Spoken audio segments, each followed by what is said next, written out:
আন্তর্জাতিক অপরাধ ট্রাইব্যুনালের গ্রেপ্তারি পরোয়ানাভুক্ত ১৫ সেনা কর্মকর্তাকে সেনা হেফাজতে নেওয়ার পর তাদের অবস্থান নিয়ে শুরু হয়েছে আলোচনা।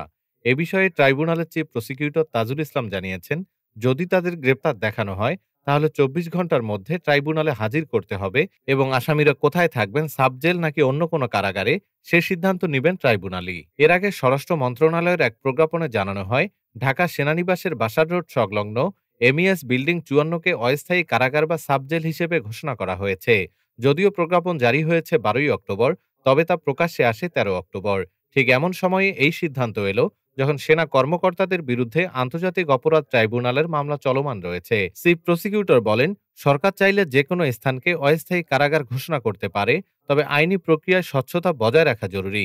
বিষয়টি ঘিরে এখন জনমনে প্রশ্ন, এটি কি নিয়মমাফিক বিচার নাকি বিশেষ সুবিধা?